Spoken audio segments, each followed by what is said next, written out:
Olá, meu nome é Eliane Miscali, eu sou professora de Língua Portuguesa e Redação para Concursos. A partir de agora, nós vamos assistir a uma aula sobre o novo acordo ortográfico. Na verdade, nem tão novo assim, né? Já entrou em vigor no dia 1º de janeiro de 2016 e desde então saímos do período de transição e ele passou a ser regra. Muitas pessoas, no entanto, ainda se sentem um pouco inseguras diante de algumas mudanças que ocorreram, seja na parte de acentuação, seja na utilização aí do hífen ou de algumas variações também na parte ortográfica. Como alguns editais sempre mencionam, né, sobre o fato de que serão cobradas palavras de acordo com a ortografia vigente. A ortografia vigente é essa proposta pelo novo acordo. Então nós vamos ver aqui aquelas mudanças que ocorreram, quais foram as situações mais pontuais desse acordo, né, e as maiores consequências disso para a nossa utilização, principalmente enquanto concursandos. Então, vamos dar uma olhadinha aqui. Novo acordo ortográfico. O objetivo deste guia é expor ao leitor, de maneira objetiva, as alterações introduzidas na ortografia da língua portuguesa pelo Acordo Ortográfico da Língua Portuguesa, assinado em Lisboa em 16 de dezembro de 1990. Então, quando se fala o Acordo de 1990, é exatamente esse que entrou em vigor a partir de janeiro de 2016. Por Portugal, Brasil, Angola, São Tomé e Príncipe, Cabo Verde, Guiné-Bissau, Moçambique e posteriormente por Timor-Leste. No Brasil, o acordo foi aprovado pelo Decreto Legislativo número 54, de 18 de dezembro de 1995. Esse acordo é meramente ortográfico, portanto, restringe-se à língua escrita, não afetando nenhum aspecto da língua falada. Ele não elimina todas as diferenças ortográficas observadas nos países que têm a língua portuguesa como idioma oficial, mas é um passo em direção à pretendida unificação ortográfica desses países. Então, meus amores, a ideia é basicamente, né, muita gente pergunta, por que tem esse acordo, por que eles resolveram fazer isso? A ideia era justamente uniformizar a grafia de muitas publicações para que elas pudessem ter aí um trâmite mais garantido entre os países de língua portuguesa. Às vezes, dadas as diferenças, né, da língua portuguesa em vários países, a maneira como ela é escrita, muitos livros produzidos em Portugal às vezes não tinham absorção no Brasil ou em outros países, ainda que fossem considerados países de língua portuguesa. Então tem um objetivo aí que é, né, econômico, político, que é editorial, mas que na verdade só diz respeito de fato à língua escrita, não à língua falada. A língua falada tem as suas nuances ligadas ao sotaque, ligadas aos dialetos, enfim, as variações linguísticas regionais. Sabendo disso, vamos ver o que mudou, vamos ver o que continuou. Então, a primeira informação aqui é a mudança no alfabeto. O alfabeto passa a ter 26 letras, porque foram introduzidas as letras K, W e Y. E agora são, sim, consideradas letras do nosso alfabeto. Então, nosso alfabeto passa a ser, coloquei para vocês todas as letrinhas, incluindo o K, o W e o Y. Lembrando, as letras K, W e Y, que na verdade não tinham desaparecido da maioria dos dicionários da nossa língua, são usadas em várias situações. Por exemplo, na escrita de símbolos de unidades de medida, como, né, a simbolização do quilômetro, do quilograma, do watt, e na escrita de palavras e nomes estrangeiros e seus derivados, show, playboy, playground e todos os outros que eu coloquei aqui para vocês. O trema também foi uma outra mudança, né? Muita gente sentiu aí a falta do trema.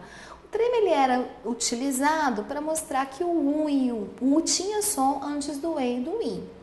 No entanto, agora ele não tem mais, né? Não existe mais o trema. Então não se usa mais o trema, que era aquele sinalzinho colocado sobre a letra U para indicar que ela deve ser pronunciada nos grupos GUE, GUI, QUE, QI. Então, como era? Aguentar era assim, agora está assim. Arguir era com trema, agora não é. Bilíngue, 50, delinquente, eloquente, ensanguentado, equestre, frequente, enfim, todas essas palavras que antes tinham trema, agora não tem mais. Atenção, ele permaneceu apenas nas palavras estrangeiras e nas suas derivações. Então, Miller, né, por não ser uma palavra da nossa língua, tem o trema, e aquilo que se relaciona a milleriano, também continua com o trema. Com relação às mudanças nas regras de acentuação, que é justamente aqui que os nossos concursos acabam cobrando com mais frequência. Não se usa mais o acento nos ditongos abertos ei e oi das palavras paroxítonas, ou seja, que tem um acento tônico na penúltima sílaba. Então, são 3 ditongos abertos na nossa língua, né? O ei, o oi e o el. Tem gente que fala assim, ei, oi, eu, né? Ei, oi, eu. Então, são 3 ditongos abertos. Por que não apareceu o el ali, Eliane? Porque o el ele é um ditongo aberto que só aparece na última sílaba. Na penúltima sílaba, ditongo aberto é só o ei e o el. Desculpa, o ei e o oi. E toda vez que esses ditongos abertos estiverem na penúltima sílaba, eles não são acentuados mais. Na última, eles continuam sendo. Chapéu, beleza, o el está na última sílaba, continuou. Herói, o oi está na última sílaba, continuou. Mas heróico, o oi está na penúltima, percebe? Heróico, na penúltima não tem mais. Então, sempre que o ditongo aberto estiver na penúltima sílaba, ele não é mais acentuado. Vamos a vários exemplos.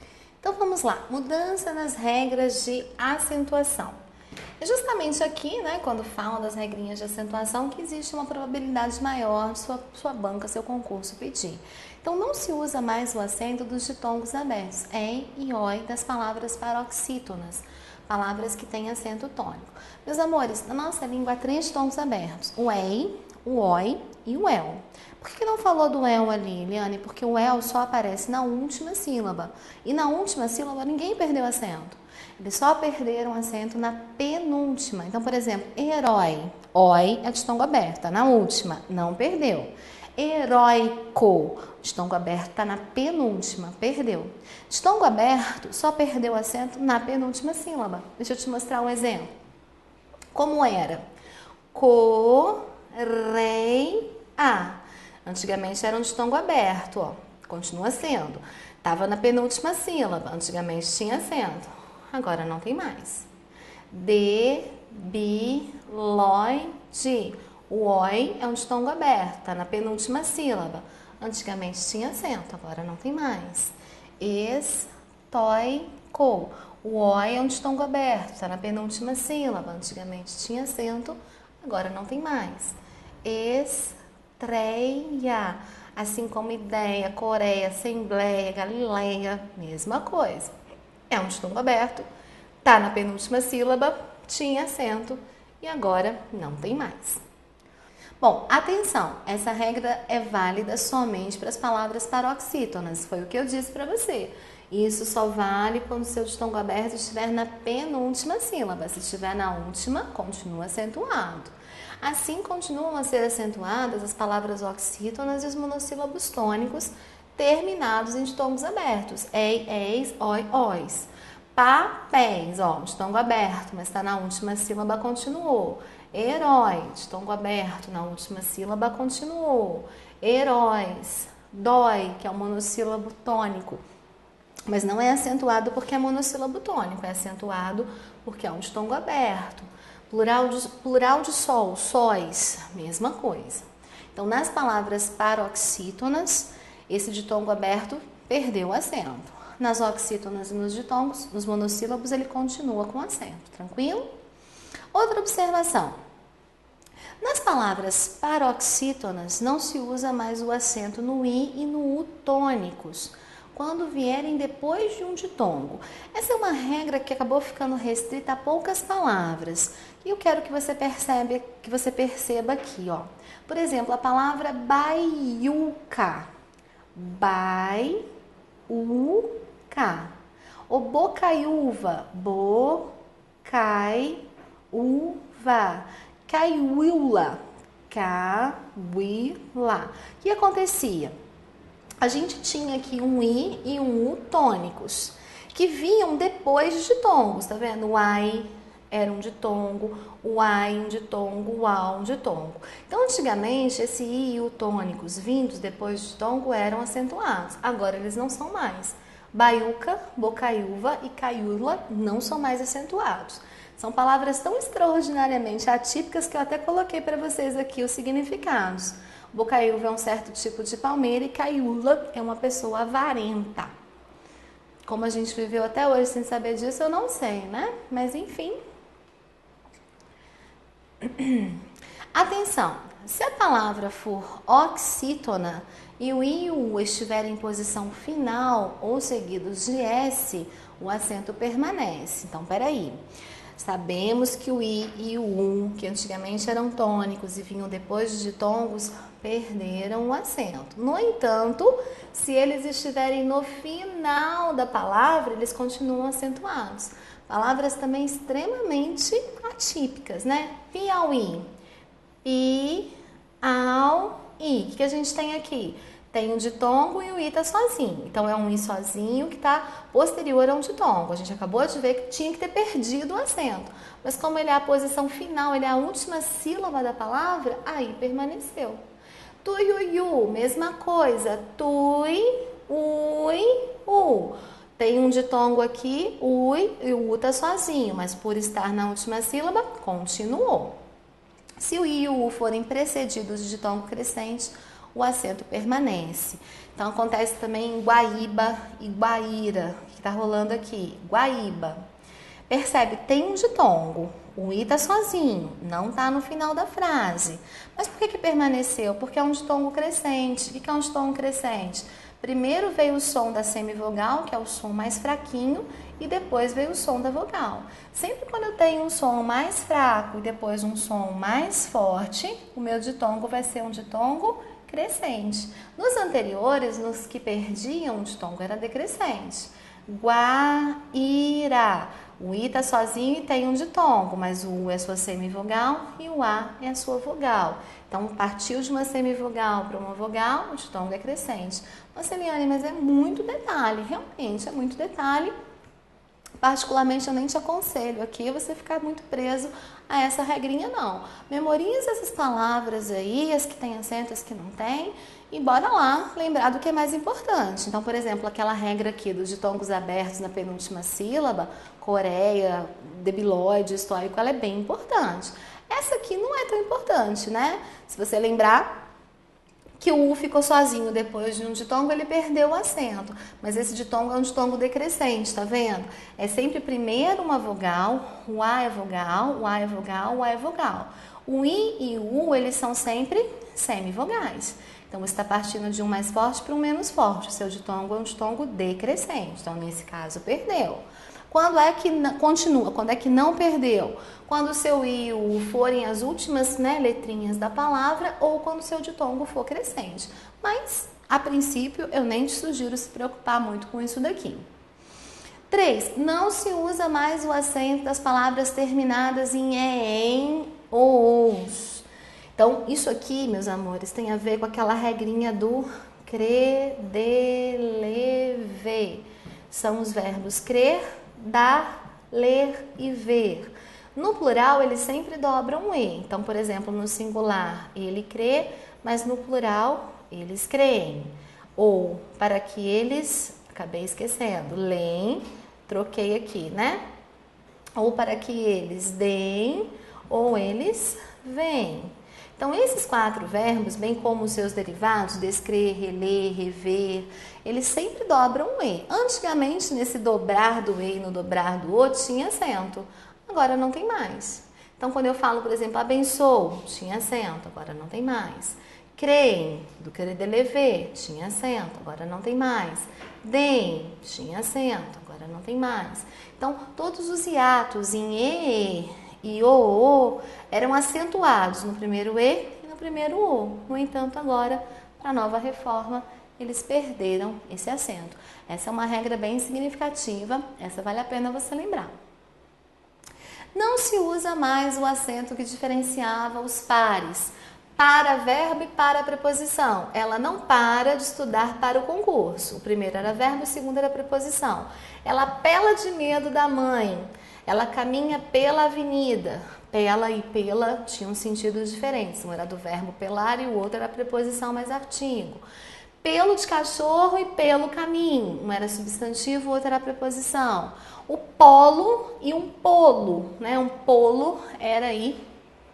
Tanto pode ser um filhote de gaivota, de gavião, é um polo. De gaviota não. De gaivota não, de gavião é um polo.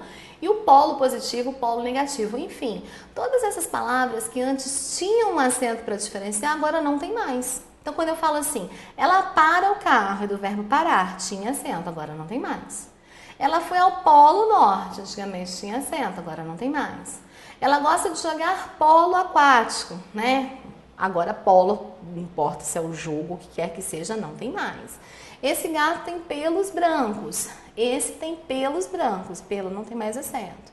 Comi uma pera, antigamente tinha acento. Comi uma pera, agora percebemos que não tem mais acento. Então, esse acento diferencial, ele sumiu de uma série de palavras. Onde é que ele foi mantido? Então, por isso aqui a atenção. Ele foi mantido em duas situações. Ele foi mantido no verbo poder, para você diferenciar o presente do pretérito perfeito. Então, hoje ele pode, ontem ele pôde. Se não colocar acento, você não consegue diferenciar. Então, pôde é a forma do passado do verbo poder. Ontem ele pôde. E o pode é presente. Hoje ele pode. Se eu não puser acento, não tem como você diferenciar. Então, por exemplo, ontem ele não pôde sair mais cedo, mas hoje ele pode. Se não fosse esse acento, como você saberia se é hoje ou se foi ontem? Então, permanece o acento no pode e pôde, quer dizer, no pôde apenas para diferenciá-lo do pode.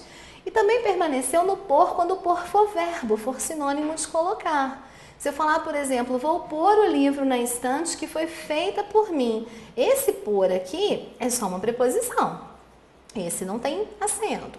Agora, o por verbo, o por sinônimo de colocar, foi mantido o acento diferencial dele. Basicamente, com relação ao acento diferencial, essas são observações que eu gostaria de fazer para vocês. Só lembrando uma coisa, existem alguns acentos diferenciais que recaem sobre os verbos ter e vir, bem como nas suas derivações, né? Manter, deter, reter, conter, convir, intervir. Então, repara, no singular, ele tem 2 carros. No plural, eles têm 2 carros. Esse acento aqui também é um acento diferencial, porque diferencia o sujeito no plural do sujeito no singular. Né? Ele vem de Sorocaba, eles vêm de Sorocaba. Ele mantém com acento agudo, oxítona terminada em em, eles mantêm acento circunflexo, porque aqui é plural. Ele convém, eles convêm. Ele detém, eles detêm. Ele intervém, eles intervêm. Eliane, por que não dobra o E? Porque só dobra o E no crer, dar, ler e ver, ou seja, nas regrinhas do creder, lever. Então, se dobra, não acentua. Se acentua, não dobra. Ele tem, eles têm. Acentua, mas não dobra o E. Ele crê, eles creem. O creem dobra o E, mas não acentua.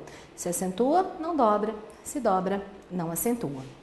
Só para fechar, lembrar que a palavra forma e a palavra forma, esse acento é um acento facultativo. Então, ele é diferencial? É, mas é facultativo você mantê-lo ou não.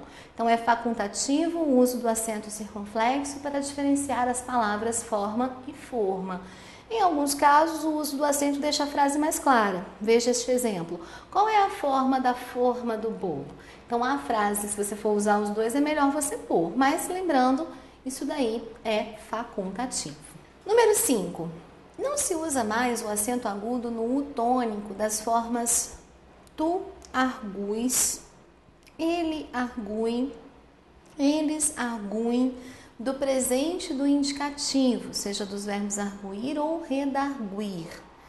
Na 6, há uma variação na pronúncia dos verbos terminados em guar, quar, quir, como aguar, averiguar, apaziguar, desaguar, enxaguar, obliquar, delinquir, porque esses verbos admitem 2 pronúncias em algumas formas do presente do indicativo e do presente do subjuntivo e também do imperativo. Vamos entender melhor isso daqui.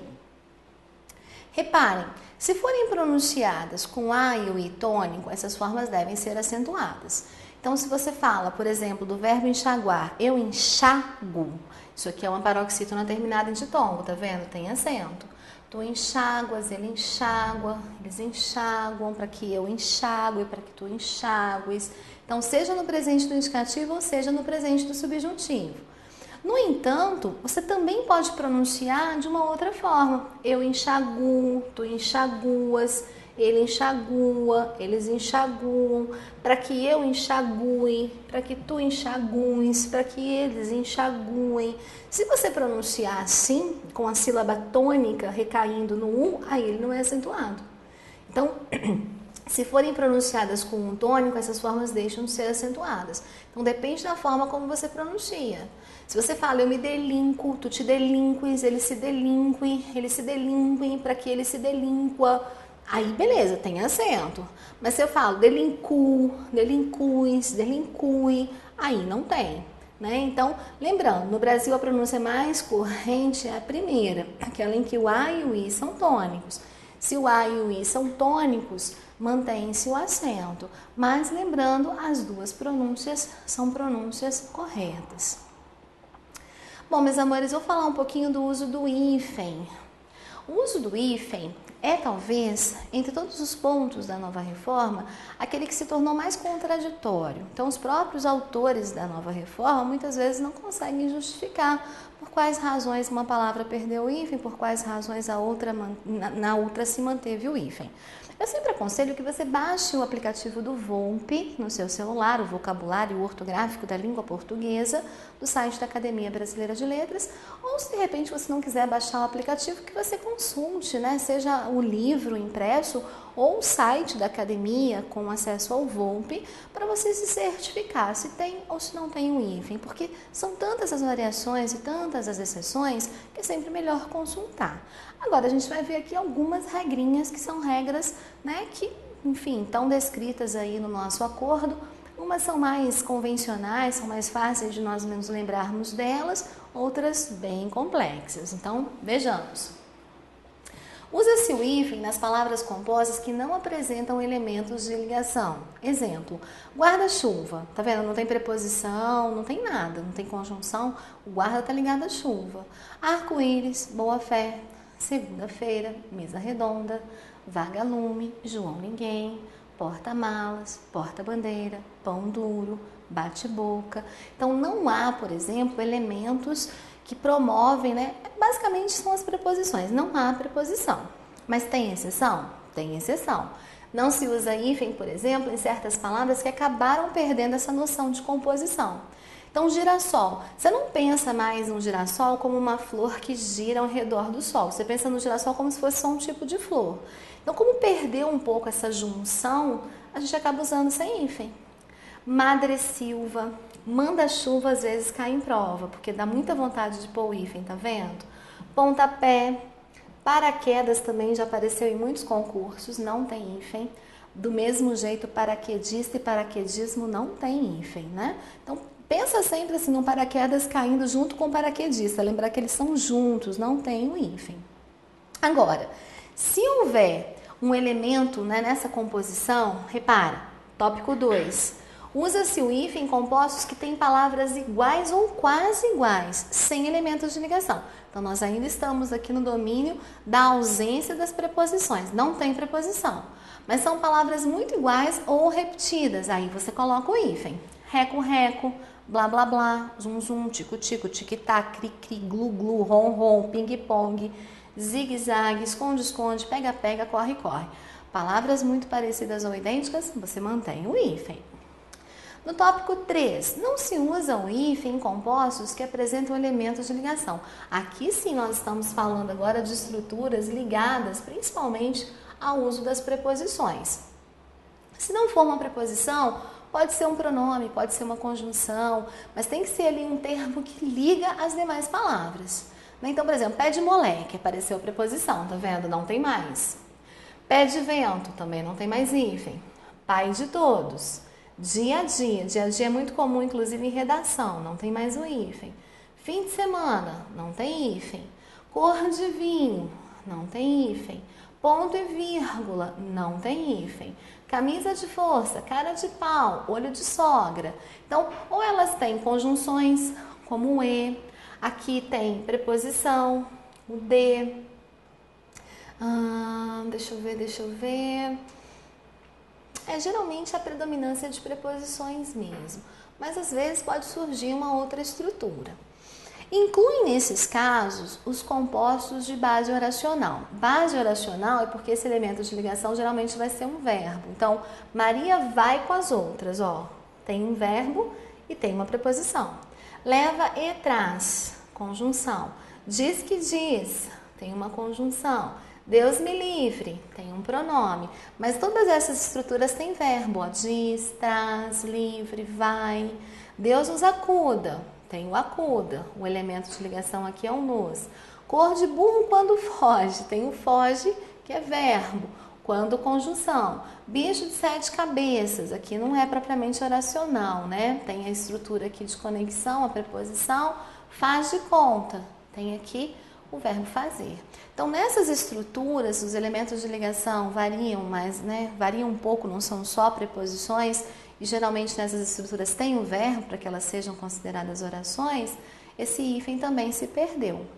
Agora é que vem, que eu quero que você guarde com carinho, as exceções.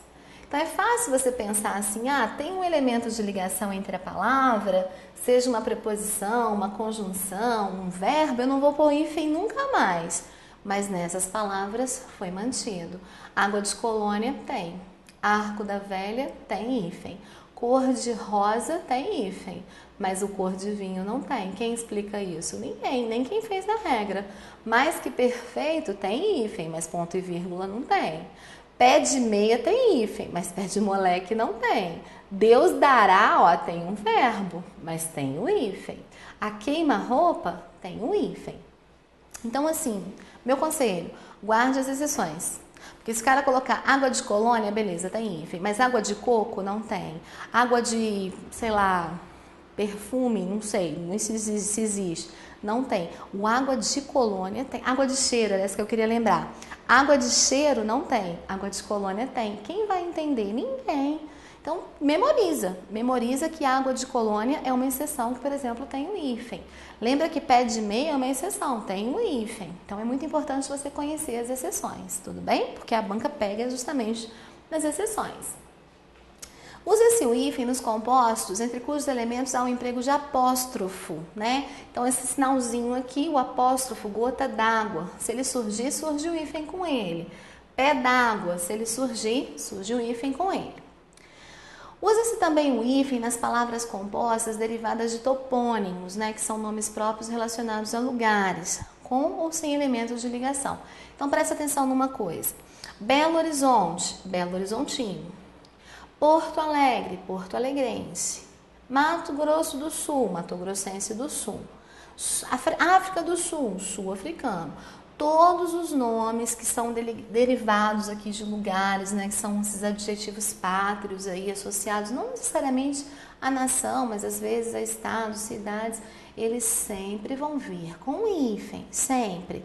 Porto Alegrense já caiu numa prova sem o hífen. A pessoa pensou naquela regrinha das vogais diferentes, né? Vogais diferentes perderam o hífen, mas aqui não. Por quê? Porque se trata de uma palavra composta derivada de um nome de lugar. Nesse caso, o hífen se mantém. Olha aqui a regra 6. Usa-se o hífen nos compostos que designam espécies animais e botânicas, nomes de plantas, flores, frutos, raízes e sementes.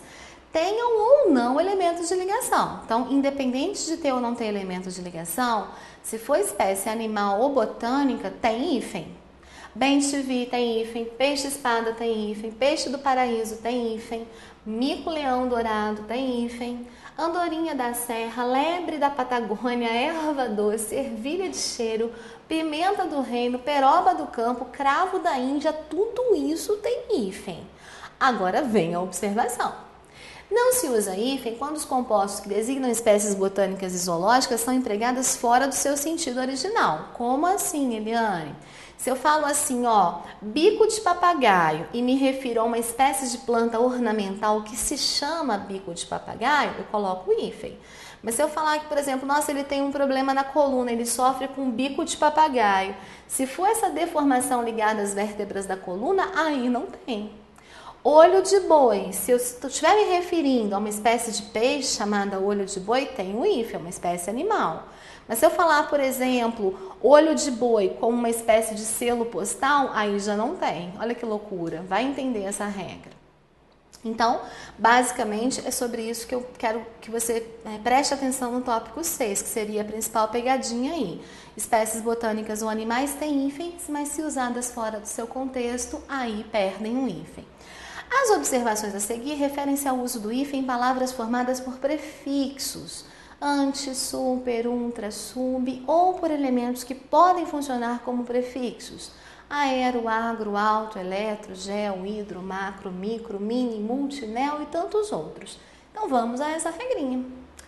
São os casos gerais. Observe, isso daqui, a partir de agora, as regras que vão surgir a partir de agora, elas são bem importantes. Então, assim, dá uma priorizada nas que vêm agora, porque elas são mais destacadas aí nas nossas provas. Usa-se o hífen diante de palavra iniciada por H. Então, pensou em H, pensou em hífen.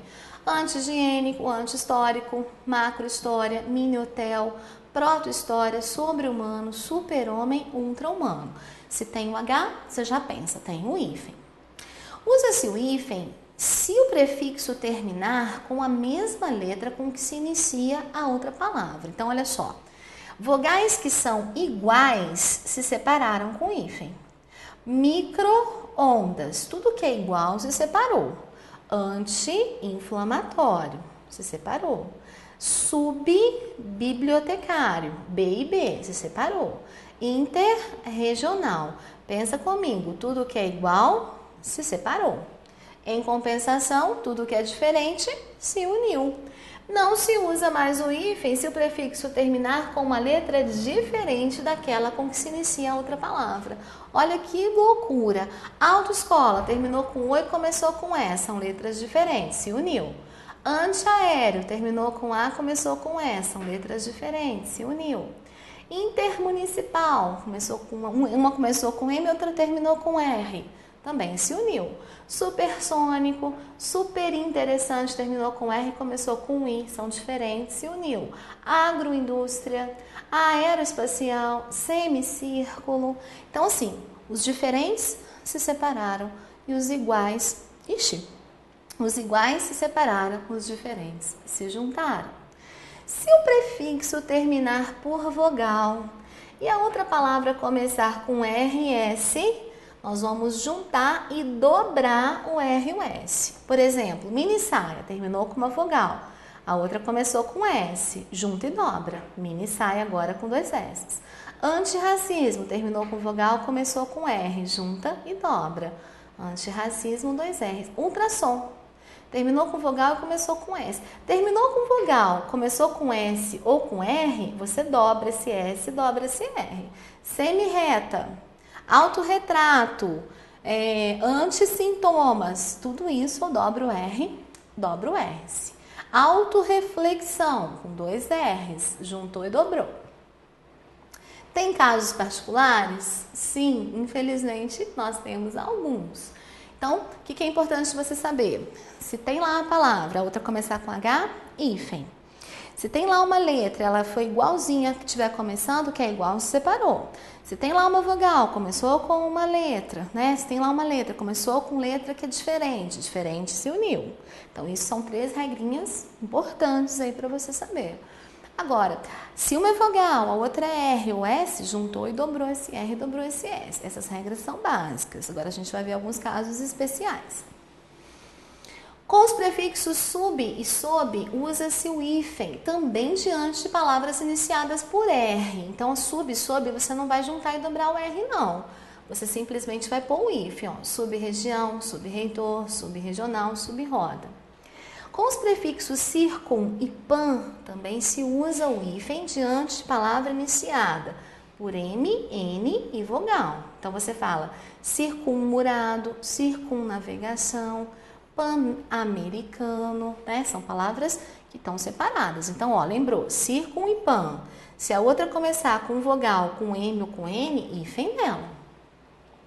Usa-se hífen com prefixos como ex, sem, além, a quem, recém, pós, pré, pró e vice. Todas essas palavras, se forem utilizadas, são utilizadas com hífen. Além-mar, além-túmulo, a queimar, ex-aluno, ex-diretor, ex-hospedeiro, ex-prefeito, independente de ser com H, tá vendo? Ó, se bem que é com H, tem hífen mesmo, né? Ex-presidente, pós-graduação, pré-história, pré-vestibular, pró-europeu, recém-casado, recém-nascido, sem terra e vice-ri. Então, apareceu ex, sem, além, a quem, recém, pós, pré, pró e vice, hífen neles. Esse aqui é bem comentado, né? É o prefixo co. O prefixo co, ele se junta com o segundo elemento. Mesmo quando esse elemento começar com o, que é uma vogal igual, a gente pensa a vogal igual separa, não com co. E mesmo que começar com H. Nesse caso, inclusive, você vai tirar o H para juntar as palavras. Olha que loucura. Ah, se a palavra seguinte começar com R ou S, dobra um R ou S. Então, o que a gente tem aqui? Co-obrigação. Tá vendo? Ah, Eliane, mas são letras iguais se separam. Não se for o co se junta. Coedição, coeducar, cofundador, coabitação. Olha que loucura a coabitação, gente, ela perde o H. Então, isso que está falando aqui. Se a outra palavra começar com H, tira o H e junta com co. Coerdeiro, mesma coisa, tira o H e junta. Vou juntar o co com réu. Na hora de juntar o co com réu, eu dobro o R. Mesma coisa o corresponsável ou o consenso. Então, se for o R ou se for o S, eu dobro novamente o R e o S, da mesma forma que eu já dobrava naquela outra situação. Se for o H, eu tiro o H. Então, o co, a tendência dele é grudar, a tendência dele é se juntar. Já com os prefixos pré não, o pre e o re não se usa hífen, mesmo diante de palavras começadas por e. Então, olha só, preexistente. São letras iguais? São, mas é o prefixo pre, não pré, o pre. Esse não se usa hífen. Pre-elaborar, reescrever, reedição. Então, pre e re, retira o hífen. Na formação de palavras com ab, ob e ad, usa-se o hífen diante da palavra começada por b, d ou r. Ad digital, ad renal, obrogar, abrogar. Quer dizer, é uma coisa muito específica para você gastar em HD na sua memória memorizando, mas é uma das regras. Começou com ab, com ob e com ad e a outra palavra vai começar com b, d ou r, então separa. Quando mal significa doença, usa-se o hífen se não houver elemento de ligação. Se não houver elemento de ligação, por exemplo, mal francês. Se houver o elemento de ligação, aí você escreve sem o hífen. Mal de Lázaro, mal de 7 dias. Isso relacionado à doença. Então, se tem a doença e tem elemento de ligação, sem o hífen. Sem elemento de ligação, com o hífen. Agora, usa-se o hífen com sufixos de origem tupi-guarani que representem formas adjetivas, como açu, guaçu e mirim. Capim-açu, amoré-guaçu, anajá-mirim. Não sei em que situação a gente vai usar essas palavras, mas enfim, eis aí mais uma regrinha específica sobre o hífen. Na 4, quero te lembrar que usa-se o hífen para ligar duas ou mais palavras que ocasionalmente se combinam, formando não propriamente um vocábulo, mas encadeando ideias vocabulares. Ponte Rio-Niterói, eixo Rio-São Paulo. Então, assim, são palavras que se juntaram aleatoriamente, não chegam propriamente a formar uma palavra juntas, mas significam aqui uma conexão entre ideias. Então, nesse caso, a gente usa o hífen. Bom, por meio dessas regrinhas, nós finalizamos o estudo do novo acordo ortográfico. Como vocês puderam ver, algumas são mais fáceis de nós lembrarmos, outras extremamente equivocadas, meio confusas, contraditórias e outras pouquíssimo usadas e por essa razão talvez nem merecesse nossa atenção. Fato é que essas são as principais regras do nosso acordo. Estudem com carinho a parte da acentuação dos ditongos abertos, os hiatos em e, o, e depois deem uma olhadinha aí nos usos do hífen, principalmente nas regras ali relacionadas a vogais iguais, letras diferentes e quando a próxima letra é H, R ou S.